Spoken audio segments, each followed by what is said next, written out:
A pleasant good afternoon and welcome to Foca News Summary, bringing you fif- bringing you 15 minutes of the top stories, sharp and straight to the point.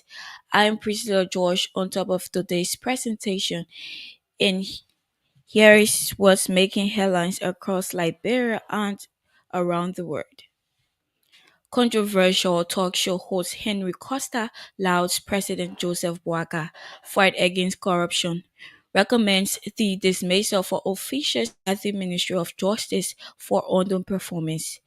And next, criminal court a judge alarms over attack against his life following alleged armed men invasion. Liberia Council of Churches dismisses allegations of offering grants, pledges commitment to transparency. And away from home, CIA director says Iran's nuclear sites severely damaged. These and many more are all packaged. We'll take a short break. Coming up next is our news bulletin.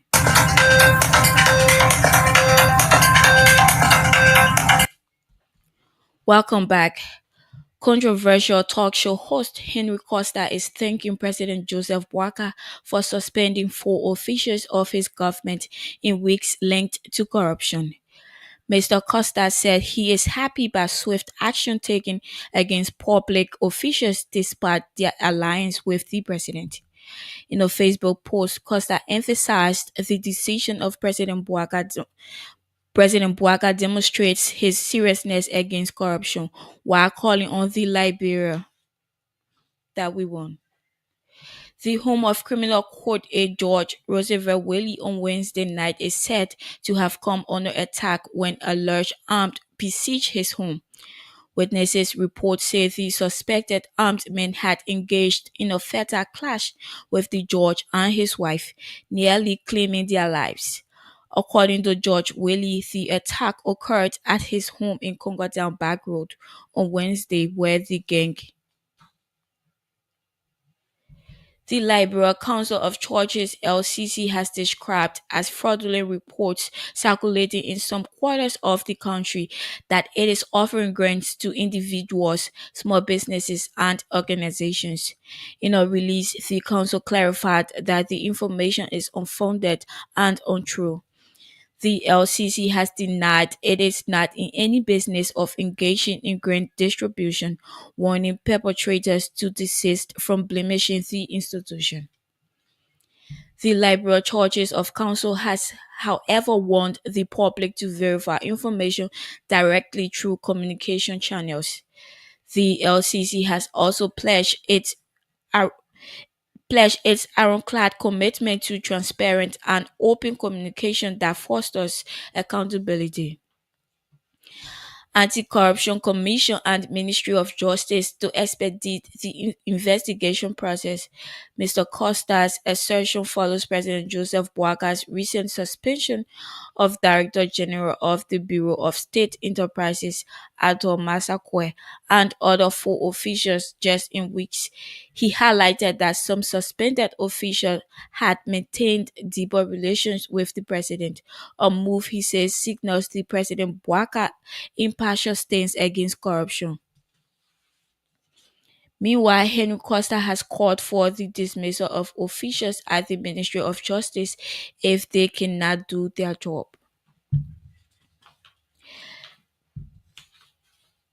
The U.S. Embassy near Monrovia has issued a directive requiring applicants for non-immigrant visas to make all their social media profiles public. According to a circular, the measures, which takes effect immediately, aims to support identity verification and enhance visa vetting processes. According to the U.S. Embassy's official statement, the change is intended to establish identity and admissibility to the United States under U.S. law. Officials asserted that open access to online activity will streamline background checks and strengthen national security. The embassy statement added that applicants must affirm on a penalty of perjury that all information provided in their DS-160 application, including social media data, is complete and accurate. It also added that failure to fully provide cardinal information such as applicants' online profiles could result in immediate visa denial and render applicants ineligible for future visas. The F, M, and J visa categories have long served as gateways for international scholars and students.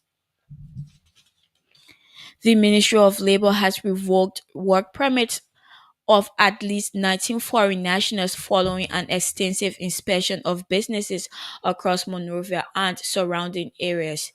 Labor Minister Cooper Cry, addressing a press conference Wednesday at his office in Concordown, noted that the 19 foreign nationals have violated the country's labor laws. According to Minister Kra, during the ongoing nationwide permits filling process, labor inspectors inspected 21 businesses and discovered that 19 foreign nationals were in violation. He said the companies were given the opportunity to explain discrepancies found during the inspections, but failed to provide satisfactory justifications, resulting in the immediate revocation of the work permits. Minister Kra expressed concerns about the growing trend of job title misrepresentation or practice that undermines the labor system and restricts opportunities for qualified Liberians. He highlighted among companies that are in violations include PC and Sons, Africa Motor Company individuals enter Liberia under the guise of branch managers but were found working as salesmen. The Labour Minister confirmed that the ministry is working closely with the Liberia Immigration Service to ensure that the revocation of work permits is followed by a review and possible cancellation of the corresponding resident permits.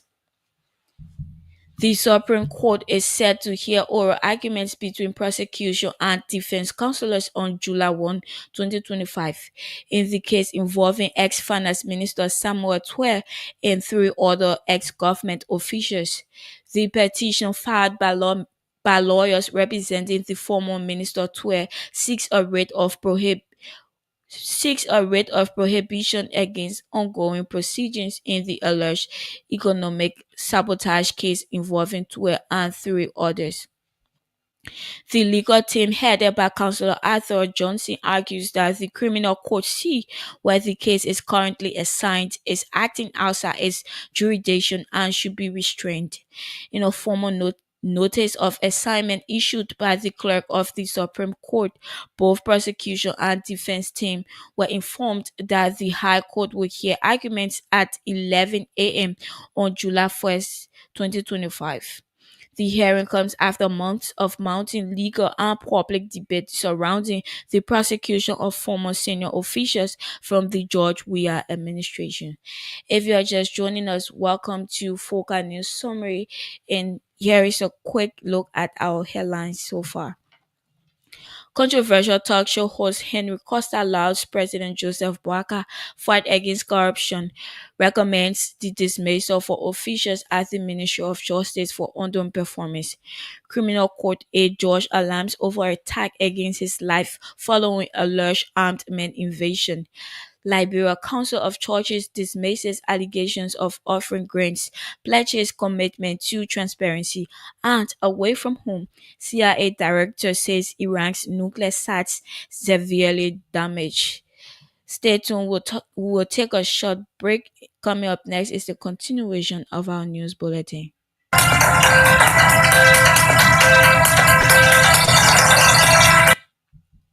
Welcome back. The case from an indictment charges from the government of Liberia against ex-minister Twe and several co-defendants with alleged acts of economic sabotage reportedly committed during the 6-year term of former President George Weah. The case was assigned to resident George Roosevelt Wiley of Criminal Court C in February 2025, but was placed on hold due to writ of prohibition filed by the defense counsel representing former Finance Minister Twe and three other ex-government officials. The Supreme Court's ruling in the oral argument, according to our judicial correspondent, could set ex-minister Twe and the three officials free or implicate them on the ground. Three former officials have been arrested on corruption charges. They include former Foreign Affairs Minister Maxwell Sakimia, former General Services Agency Executive Director Madam Mary Bro, and former Executive Director of the National Disaster Management Henry Williams. The officials were escorted to criminal court C by police and court sheriffs during the early hours on Thursday. Those arrested have appeared before criminal court C. The three are accused of mismanaging over 29,000 bags of rice donated for disaster victims in Liberia. The rice, value at over US 425,000, was intended to support vulnerable communities during national emergencies. The case is part of a broader investigation led by the Assets Recovery Team.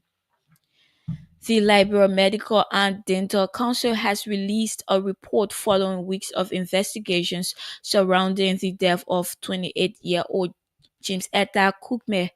The investigation linked her primary demise to kidney failure and internal complications as the cause of death, refuting widespread rumors of kidney harvesting.